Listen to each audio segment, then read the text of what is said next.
다 같이 묵도하심으로 주연절 후 네 번째 주일 예배를 하나님께 드리도록 하겠습니다.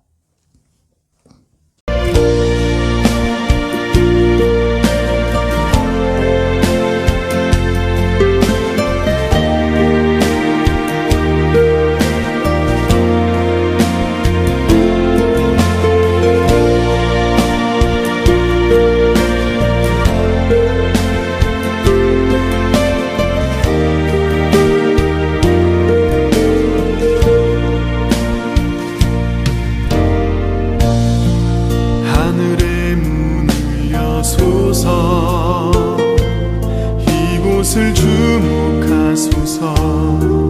주를 향한 노래가 꺼지지 않으니 하늘을 열고 보소서.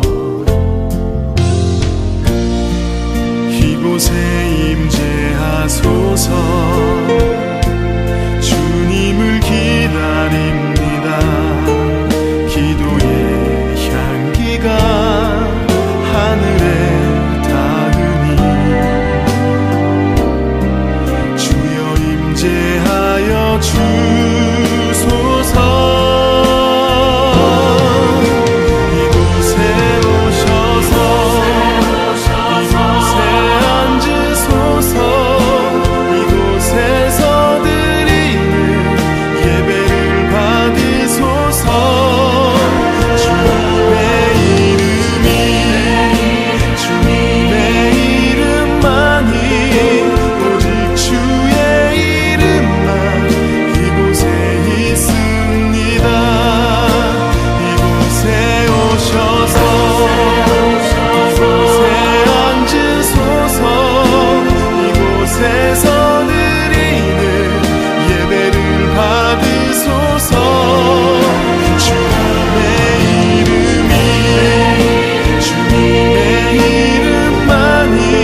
너희 모든 성도들아 여호와를 사랑하라. 여호와께서 성실한 자를 보호하시고 교만히 행하는 자에게 엄중히 갚으시느니라. 강하고 담대하라. 여호와를 바라는 너희들아. 아멘. 날마다 저희에게 긍휼을 베푸시는 주님, 지난 한 주간도 저희는 영생을 생각하지 못하고 눈앞에 보이는 이익만을 추구하며 살았습니다. 저희의 어두운 눈은 하나님 나라를 바라보지 못하는 근시안이 되고 말았습니다. 이런 상태에 이르게 된 모습을 부끄러워하며 주님께 엎드려 용서를 구합니다.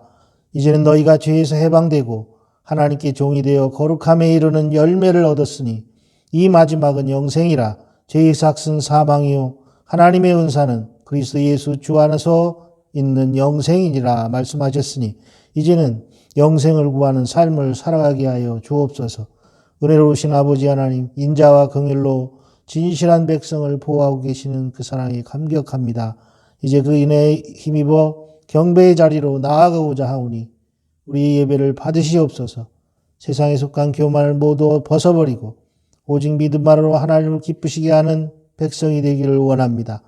비록 어려운 삶 가운데 있으나 예배를 통해 만유 위에 계시는 주님을 믿음으로 배웠고 우리의 삶이 말씀을 통해 변화되는 기쁨을 누리게 하여 주옵소서. 예수님의 이름으로 기원하옵나이다. 아멘. 다 같이 사도신경으로 신앙고백 드리겠습니다.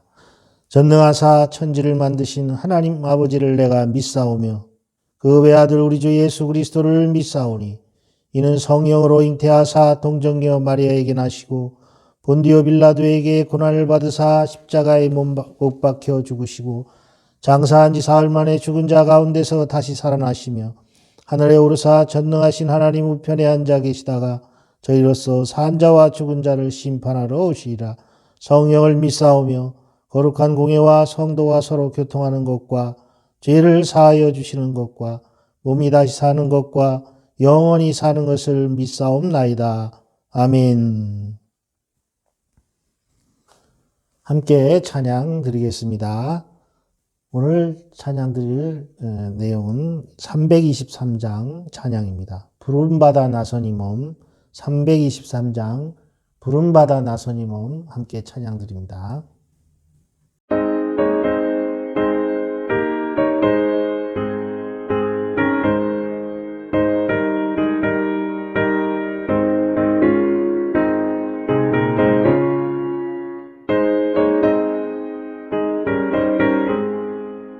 부름받아 나서니 뭐 어디든지 가오리라.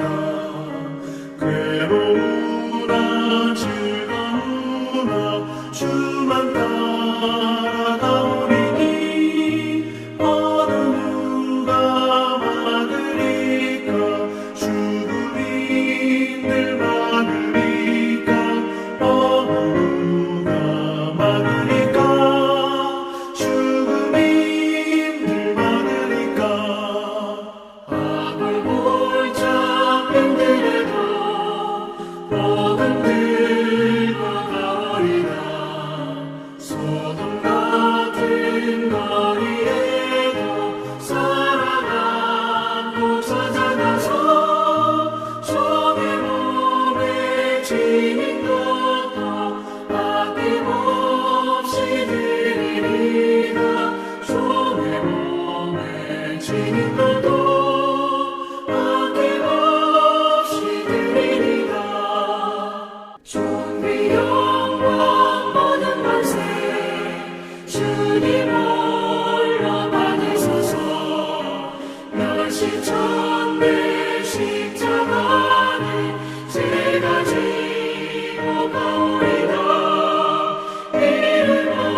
오늘은 우리를 대표해서 김영일 안수 집사님께서 기도해 주시겠습니다. 작은 신음에도 응답하시는 하나님, 은혜와 사랑을 진심으로 감사드립니다. 이 세상의 모든 것이 속절없고 허무할 뿐이건만 홀로 영원히 계시는 하나님을 믿음의 눈으로 바라봅니다. 저희의 모든 것을 아시는 주님, 주님은 저희의 앉고 일어서심을 아시며 멀리서도 저희의 생각을 통촉하시는 분이십니다. 지난 해에 이어서 무거운 마음으로 시작된 이 한 해는 하나님의 뜻과 방법을 알려주시기를 기도합니다. 하나님을 더 알아가기를 소망하는 저희들에게 정결한 마음과 생각을 주시옵소서.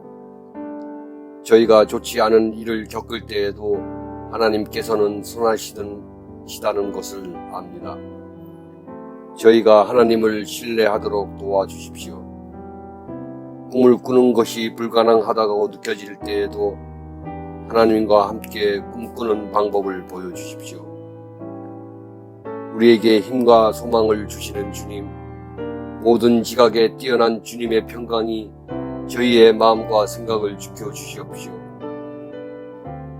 이제는 저희 모두의 한숨과 눈물을 모두 거두어 주시옵시고 그저 아무것도 염려하지 않고 오직 모든 일에서 기도와 간구로 저희가 요청할 것들을 감사와 더불어 주님께 알릴 수 있게 인도하여 주시옵소서. 주님이 주신 고귀한 선물인 영성의 얼굴을 파묻고 온 마음과 마음을 다해 눈물로써 기도하오니 마음의 평강을 내려 주시옵시고 범사에 감사하는 마음을 가르쳐 주시옵소서. 사랑을 베풀 수 있는 용기와 지혜를 베풀어 주시옵소서. 주님을 사랑합니다. 주님만을 바라보고 있습니다. 저희가 여기에 있사오니 주님, 저희를 사용하시고 주님의 복된 자녀로서 저희를 어루만져 주시옵소서. 저희가 주님의 음성을 듣겠습니다. 이 모든 말씀 예수님의 이름으로 기도합니다. 아멘.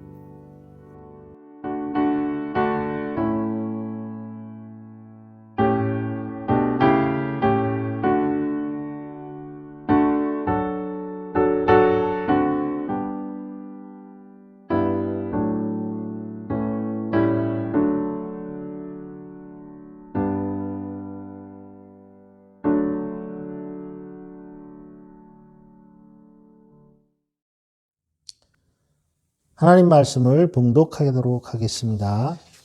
오늘 봉독하실 하나님 말씀은 요나서 3장 1절에서 15절 말씀입니다. 요나서 3장 1절부터 5절 말씀 그리고 10절 말씀 이렇게 6절을 읽겠습니다.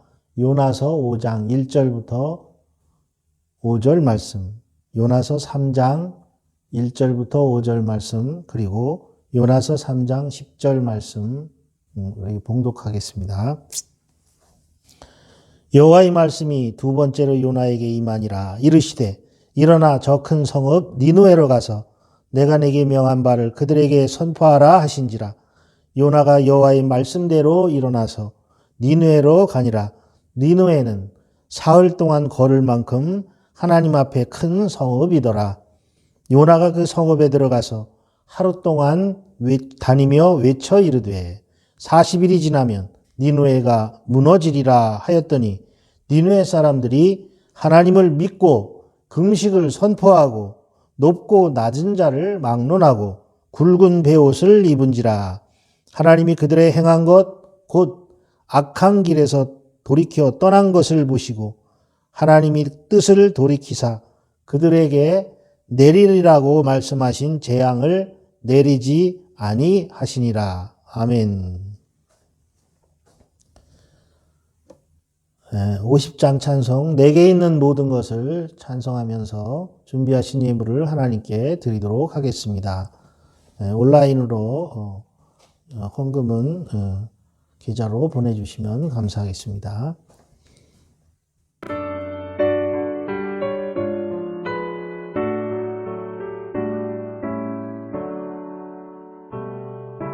내게 있는 모든 것을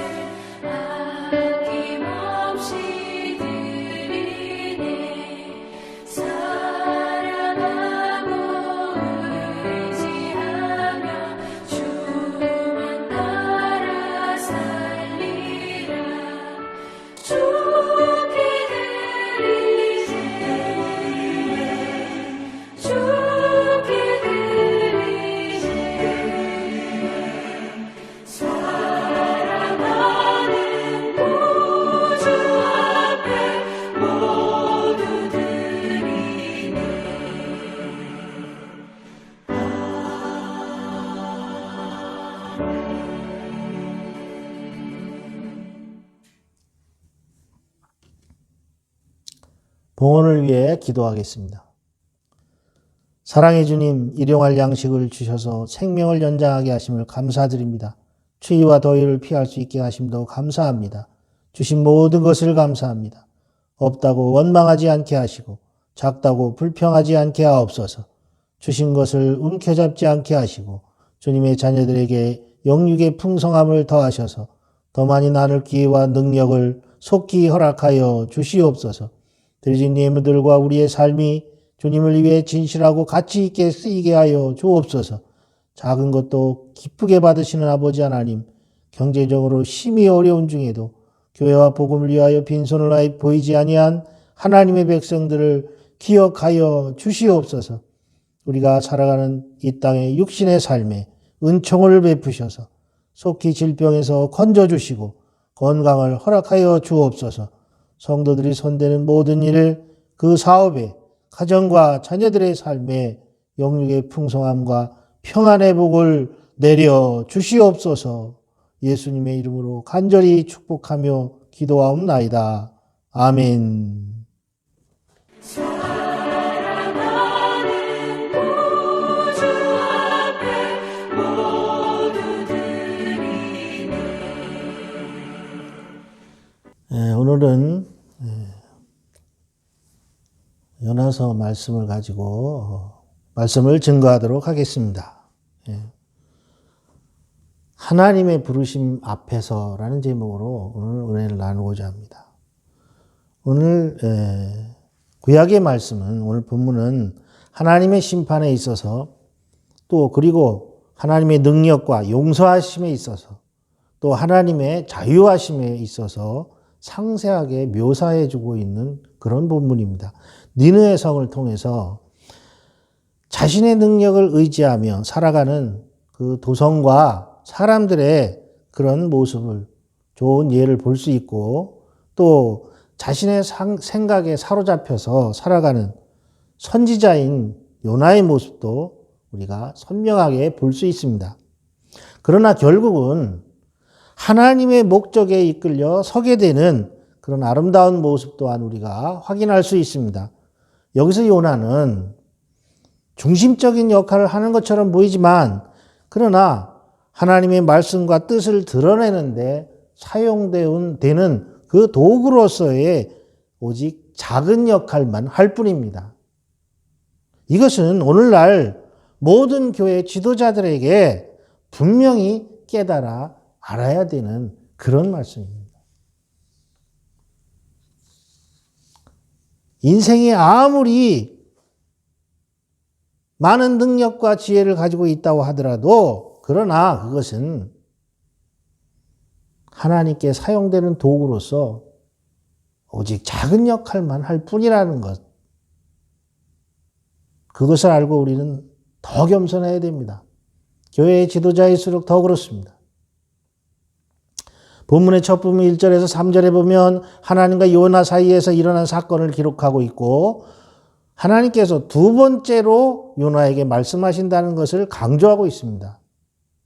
1장 2절에서 보면, 요나서 1장 2절에 보면 거기에 첫 번째 대화가 기록되어 있습니다.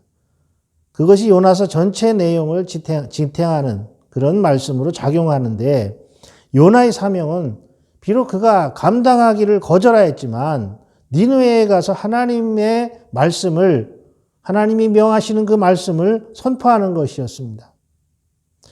그런데 하나님의 부름은 거절할 수도 있다는 것이죠. 그러나 그것을 순종할 수도 있고 거절할 수도 있고 불순종할 수도 있지만, 그러나 그 선택이 인생의 여러 가지를 좌우하게 됩니다. 요나의 불순종으로 인해 생겨진 사건이 1장 3절부터 2장 10절까지 나오지요. 이 스토리는 1장 2절부터 시작됩니다. 그 중심 스토리가 여기에서 다시 시작되고 있는 것입니다.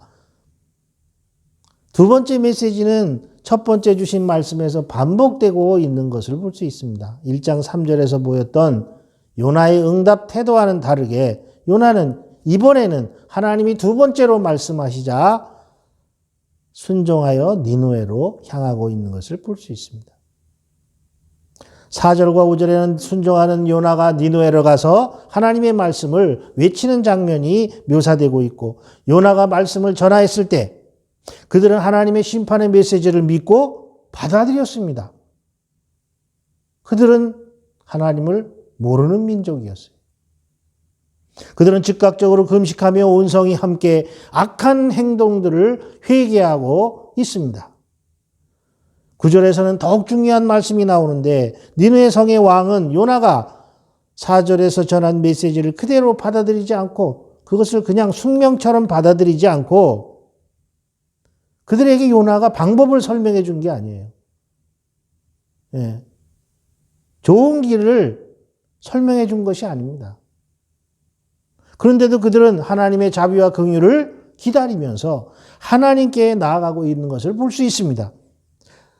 사랑하시는 지금, 아무것도 할 수 없는 지금, 우리는 무엇을 하고 있습니까? 참으로 망극하게도, 송구스럽게도, 정말 여러분께 안부를 묻기가 너무너무 죄송한 그런 세월을 우리는 지금 보내고 있습니다. 며칠 전에도 김 장로님께 안부가 왔죠. 또 몇몇 분에게 또 안부를 묻고, 그런데 안부를 묻기가 참으로 난처한 그러한 지금 시절을 보내고 있습니다. 우리는. 상황이 이런데도 하나님을 찾지 않는 사람들은 여전히 많습니다.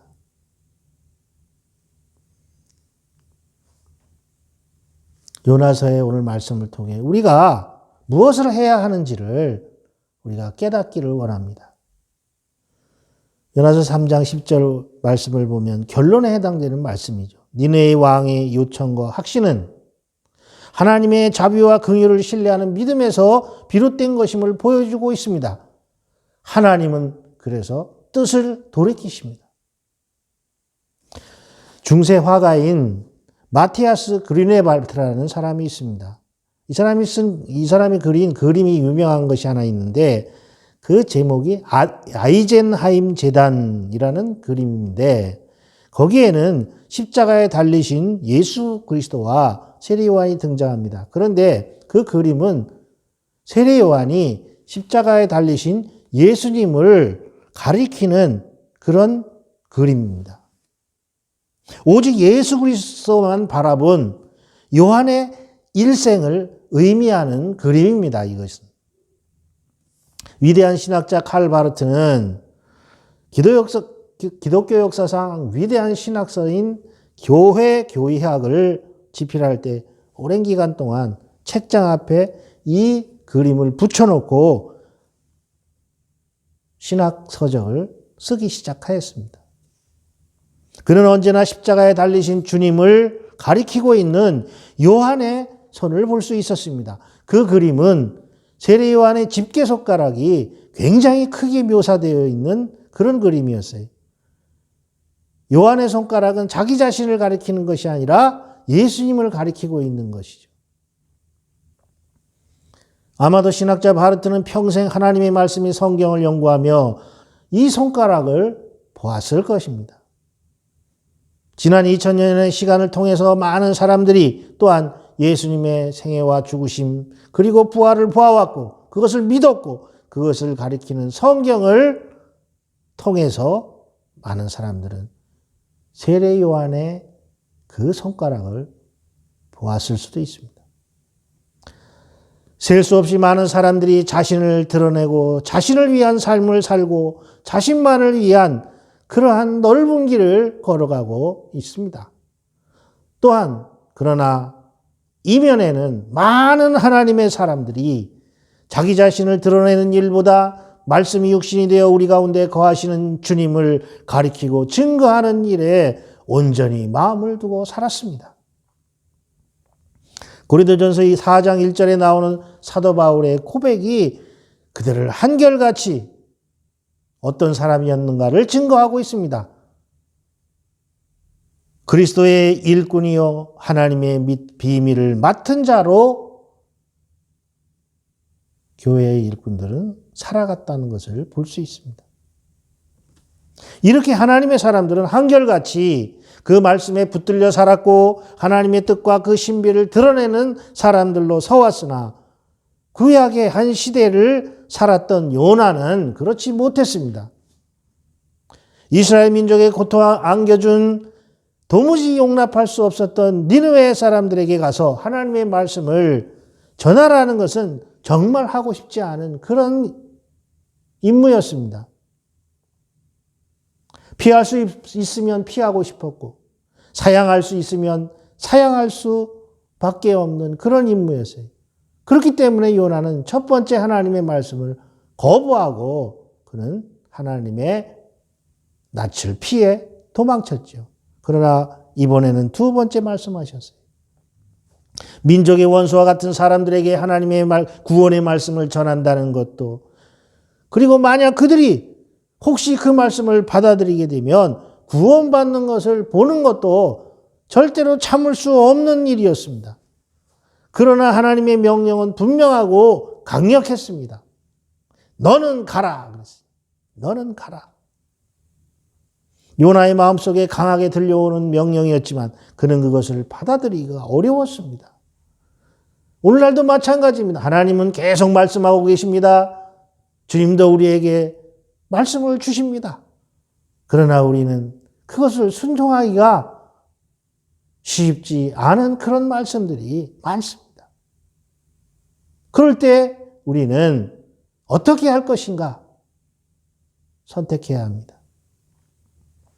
요나의 생각은 너무 강했고 요나의 자기 주장은 분명했기 때문에 자기와 생각이 다르고 원하는 바가 달랐던 하나님의 그 명령을 그대로 순종하기가 어려웠습니다. 그러나 선택에는 반드시 결과가 따라갑니다.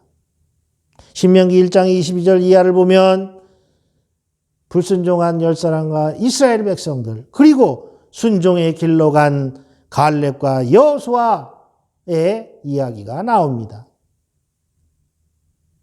선택과 그 결과가 너무나 명백하게 기록되어 있는 말씀. 신명기 1장 22절 이하를 봅니다. 그러면 그들은 하나님께서 모세에게 주신 방법대로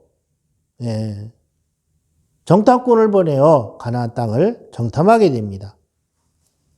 그래서 그 말을 모세가 전하자 그 말을 좋게 여겨서 12사람을 정탐꾼으로 세워서 그들이 가나안 땅을 정탐하게 하게 했지요. 그들이 돌이켜서 그것을 정탐하고 그 땅에 엄청나게 풍요로운 그 열매를 가지고 돌아와서 그들이 보고를 합니다. 우리 하나님 여호와께서 우리에게 주시는 땅이 좋도다. 그렇게 말합니다. 그러자 이스라엘 백성들이 감사해요. 하나님 감사합니다. 그러나 나중에 거기 사는 사람들이 장대하고 거인의 자손들이다라는 말 듣고 갑자기 패닉에 빠집니다. 그래서 성경은 이렇게 얘기합니다. 너희가 올라가기를 원하지 아니하고 너희 하나님 여호와의 명령을 거역하여 장막 중에 원망하여 이르기를 여호와께서 우리를 미워하심으로 아모리 족속의 손에 넘겨 멸하시려고 우리를 애굽 땅에서 인도하여 내셨도다. 하나님이 얼마나 기가 막히시겠습니까?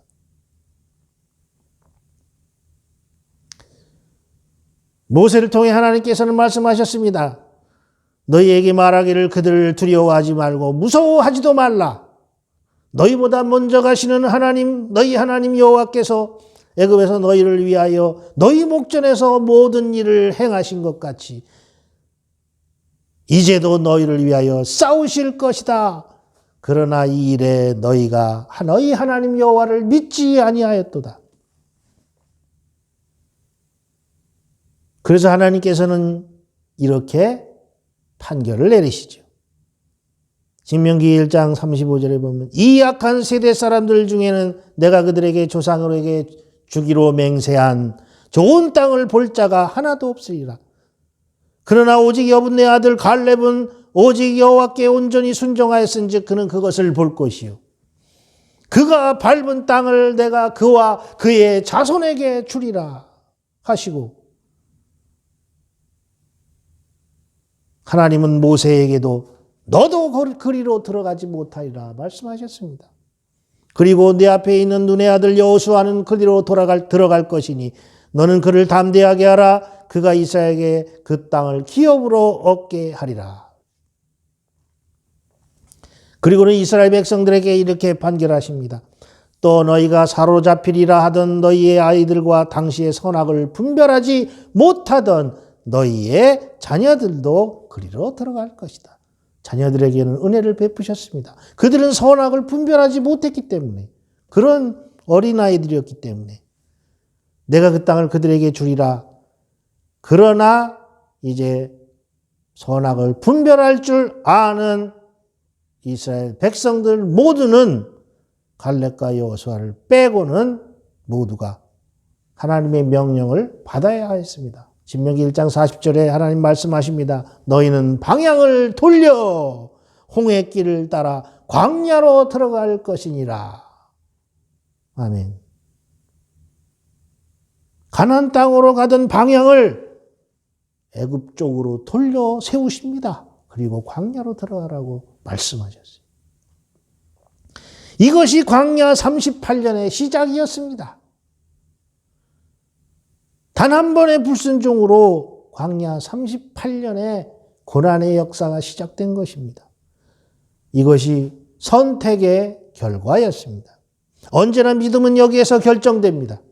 내가 좋아하는 것을 할 것인가? 아니면 하나님의 선하신 뜻과 그분의 주권을 인정하면서 전적으로 그분을 신뢰하고 순종할 것인가? 내 생각대로 할 것인가? 아니면 하나님의 말씀과 그 약속대로 하나님이 가르치는 그 길을 걸어갈 것인가? 이것이 인생의 문제입니다. 하나님은 오늘도 순종하는 사람을 찾으십니다. 마치 벼락 맞은 사람처럼 그렇게 하나님의 말씀에 붙들려가는 사람을 하나님께서는 오늘도 찾고 계십니다. 힘든 세월입니다. 어려운 상황입니다. 그러나 하나님은 오늘도 하나님께 순종하는 사람을 찾고 계신다는 사실을 절대로 잊지 마십시오. 초대교회 성도들의 믿음이 강력할 수 있었던 그 이유 중에 하나는 그들은 계산적이지 않고 철저하게 하나님께 순종적이었다는 것입니다. 그들의 삶 가운데 하나님의 말씀과 뜻은 강력하게 역사하고 있었지만 요나의 삶에는 그것이 주춤거렸고 그는 도망쳤던 만큼 하나님을 떠났던 만큼 그 긴 거리, 그 긴 시간을 돌아와야 했습니다. 하나님을 떠났던 시간과 하나님을 떠났던 거리만큼 다시 돌아오는데 많은 것이 걸렸습니다.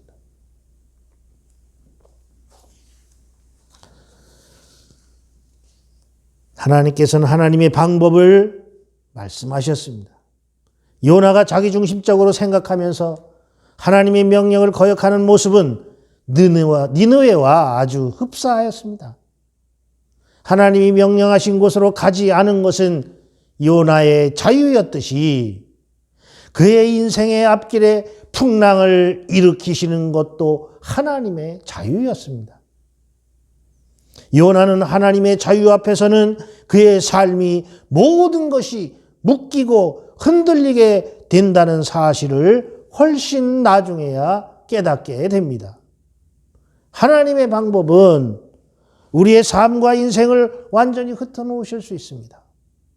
하나님은 요나의 삶과 인생을 완전히 흩어놓으셨습니다. 하나님은 이사야서 55장 6절 이하의 이사야 선지자를 통해 우리에게 분명히 말씀하십니다. 너희는 여호와를 만날 만한 때에 찾으라. 만날 만한 때가 언제입니까? 하나님을 만날 만한 때가 언제입니까? 우리는 배부르고 등 따숩고 그러면 하나님을 만날 만한 때라고 생각하지 않습니다. 그렇다면 하나님을 만날 만한 때는 언제입니까? 우리에게 힘들고 어려운 고난이 찾아올 때죠. 너희는 여호와를 만날 만한 때에 찾으라. 가까이 계실 때에 그를 부르라. 악인은 그의 길을, 불의한 자는 그의 생각을 버리고 여호와께로 돌아오라. 그리하면 그가 긍휼히 여기시리라. 긍휼히 여기시리라. 우리 하나님께로 돌아오라. 그가 너그럽게 용서하시리라. 이는 내 생각이 너희 생각과 다르며 내 길은 너희 길과 다름이니라. 여호와의 말씀이니라. 이는 하늘이 땅보다 높음같이 내 길은 너희의 길보다 높으며 내 생각은 너희의 생각보다 높음이니라. 할렐루야. 그러므로 하나님의 높으신 생각을 따라가야 됩니다. 하나님이 제시하는 길을 따라가야 됩니다. 하나님의 생각과 방법은 우리보다 더 높고 우리보다 깊습니다.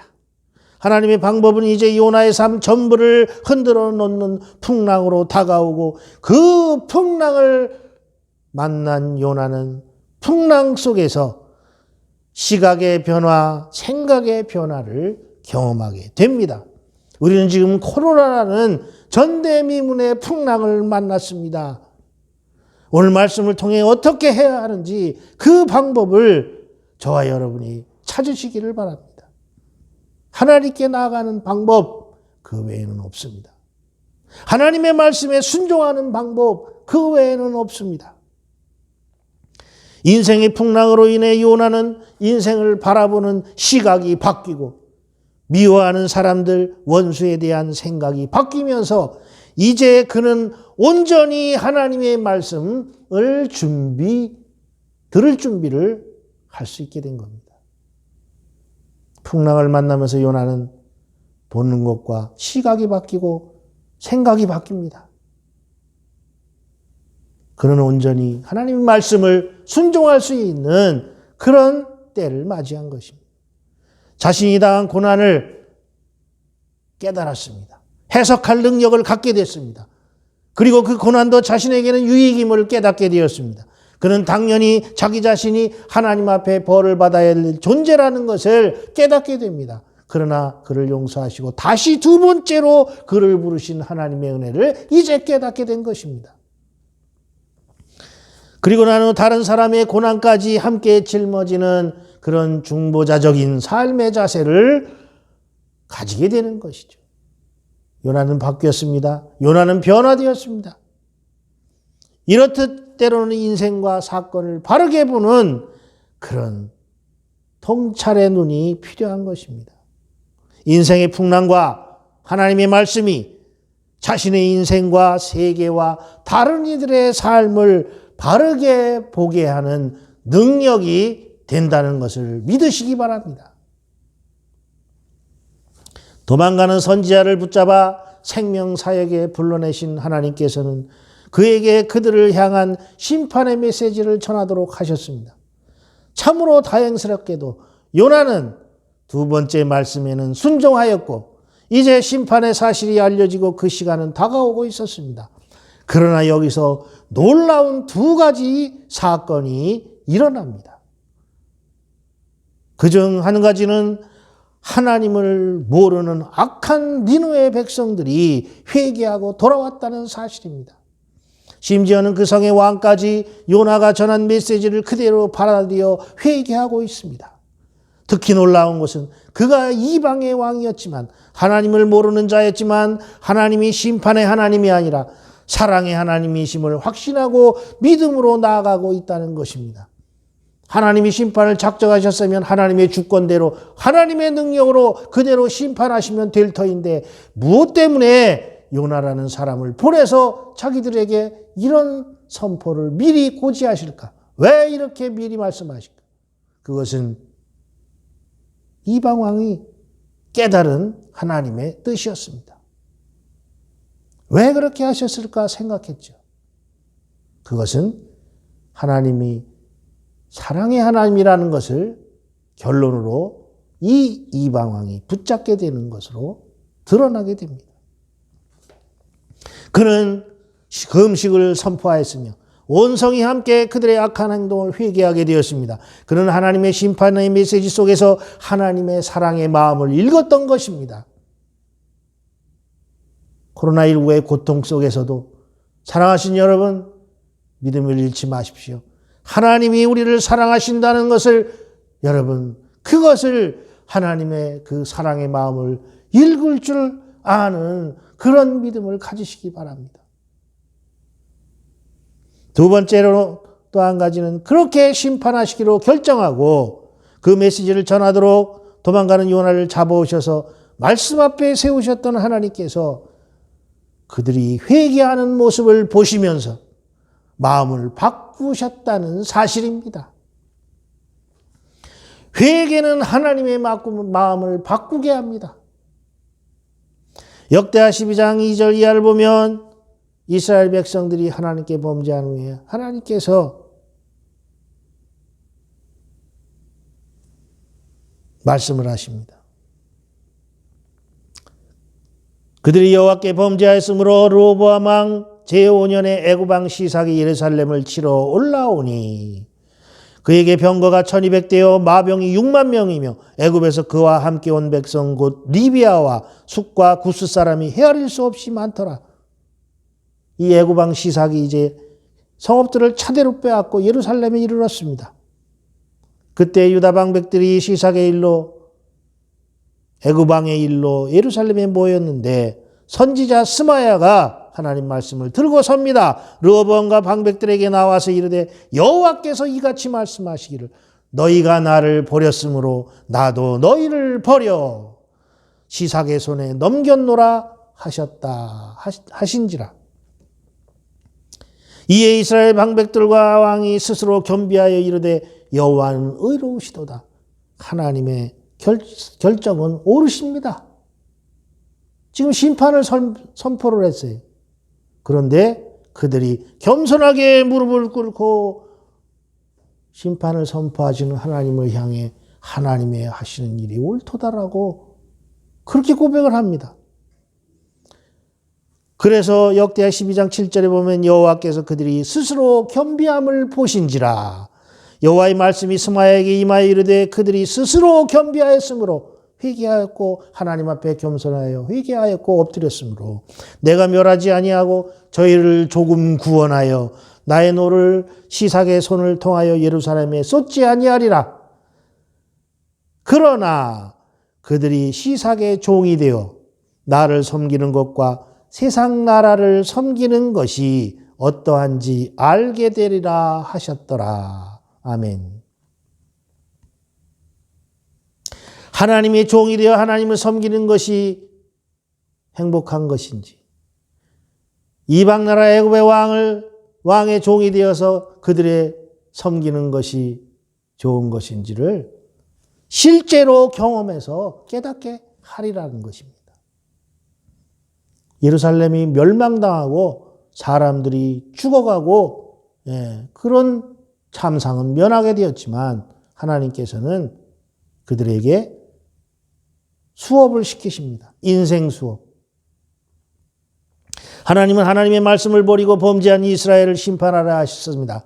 그러나 그들이 회개하고 하나님 앞에 겸손하게 무릎을 꿇고 하나님께 영광을 올리며 예배하며 기도하자 완전한 멸망은 철회하시고 마음을 바꾸셔서 인생을 고난 가운데 두심으로 그들이 이 고난을 통해 하나님의 뜻을 깨닫도록 하신 것입니다. 오늘 말씀을 다시 한번 살펴봅니다. 하나님께서는 첫 번째 명령을 거부한 요나에게 다시 두 번째 명령하십니다. 하나님에 의해 생명을 부지한 요나는 니느웨 성으로 갑니다. 첫 번째 부르셨을 때와 달리 요나는 이번에는 순종합니다. 자신의 생각과 판단을 더 이상 내세우지 않습니다. 니느웨에서 그가 경험한 것은 놀라운 광경이었습니다. 그다지 열심히 선포하지 않았는데도 그들은 회개했습니다. 니느웨는 사흘 길을 돌아다녀야 한 바퀴 돌 만큼 큰 성읍이었다 그랬습니다. 그런데 요나는 하루만 다니면서 외칩니다. 그렇게 열심히 선포하지 않았는데도 그들은 회개했습니다. 이것은 우리에게도 적용되는 것입니다. 우리가 그다지 열심히 전하지 않는다고 할지라도 하나님은 그들을 하나님께로 돌이키도록 하실 수 있다는 것이죠. 요나가 하나님의 명령에 순종하지 않았더라면 볼 수 없었던 광경이 니느웨에서 펼쳐졌습니다. 하나님은 그들이 이렇게 돌이키는 모습을 보시고 재앙을 내리지 않으셨습니다. 하나님의 자비와 긍휼을 믿으며 그것을 증거하기를 원하시는 하나님께서는 오늘도 민족들을 구원하시며 그들을 새롭게 하시는 하나님의 사랑과 능력과 신비를 계속 보여주기를 원하십니다. 우리가 하나님의 명령에 순종하면 우리는 결코 볼 수 없을 것이라고 고집하며 생각했던 많은 놀라운 광경들을, 즉 하나님의 역사하심을 목격하게 될 것입니다. 니느웨 백성들처럼 아직 죄 가운데 있습니까? 걱정할 필요 없습니다. 우리가 겸손하게 하나님 앞에 무릎을 꿇기만 하면, 우리가 회개하기만 하면, 우리가 겸비해지기만 하면 하나님은 우리에게 그 어려움을 극복할 방법을 알려주시고 하나님의 인도하시는 길로 우리를 초청하실 것입니다. 인생이 힘들고 삶이 고단하십니까? 염려하지 마십시오. 염려할 것 없습니다. 하나님의 말씀을 의지하시기 바랍니다. 하나님께는 방법이 있습니다. 인생의 변화와 축복을 경험하고 싶습니까? 그렇다면 하나님께서 마음을 바꾸셔서 우리에게 도우심을 허락하시고 우리를 축복하도록 그렇게 만드시기를 바랍니다. 할렐루야. 하나님은 결코 당신의 백성들이 망하도록 버려주시 않습니다. 하나님은 결코 당신의 백성들이 주저앉도록 내버려 두시지 않습니다. 깊은 웅덩이와 수렁에서도 건져내시는 분이 하나님이십니다. 하나님의 말씀에 불순종하고 살았다 할지라도 아직도 두 번째 기회는 누구에게나 있는 것입니다. 두 번째 부르실 때는 순종하심으로 삶 가운데 하나님의 도우심과 역사하심과 그 하나님의 긍휼하심과 능력을 체험하시고 인생의 여정 가운데 하나님의 은총과 축복을 누리는 저와 여러분이 되시기를 주님의 이름으로 간절히 축복합니다. 기도하시겠습니다. 사랑의 주님, 새로운 마음과 결심으로 새로운 해를 출발하였지만 현실은 그리 만만하지 않습니다. 희망차고 밝은 소식보다 근심하게 하는 소리도 더 많이 들립니다. 그래도 주님이 절망하지 않으신 것처럼 우리도 절망하지 않겠습니다. 주님이 십자가를 피하지 않고 짊어지신 것처럼 우리도 감당해야 할 사명들을 감당하며 견디어 내겠습니다. 땀 흘려야 할 곳에서 땀을 흘리며 조건이 좋지 못해도 웃음과 감사를 잃지 않게 하여 주시옵소서. 감대하라고 말씀하시며 새 일을 행하라 하셨으니 과거에 얽매이지 않고 일어서게 하여 주시옵소서. 저희의 가는 길을 날마다 지키시고 인도하시며 동행하여 주시옵소서. 힘을 주시옵소서. 믿음을 허락하여 주시옵소서. 예수님의 이름으로 기도하옵나이다. 아멘. 축도로 예배를 마치겠습니다. 이제는 만유의 주가 되시어 교회를 통치하시는 예수 그리스도의 크신 은혜와 처음과 나중이 되시며 세상을 이끌어 가시고 심판주가 되시어 인류를 심판하실 하나님의 놀라운 사랑과 성령의 교통하심이 어려움 중에서도 믿음을 가지고 세상으로 나아가는 모든 성도들에게 영원히 함께 하시기를 간절히 축원하옵나이다. 아멘.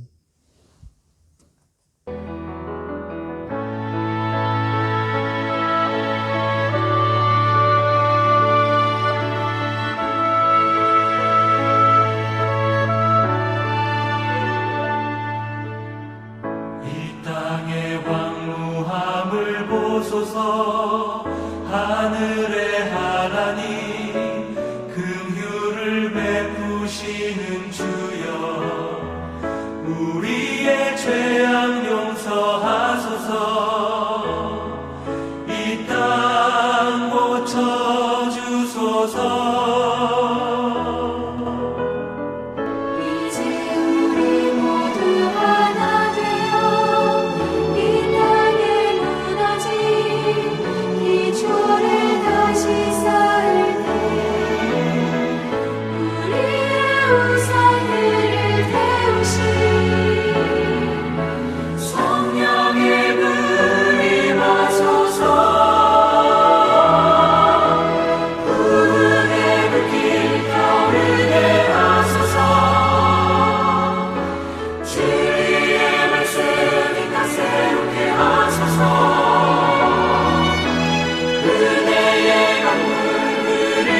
사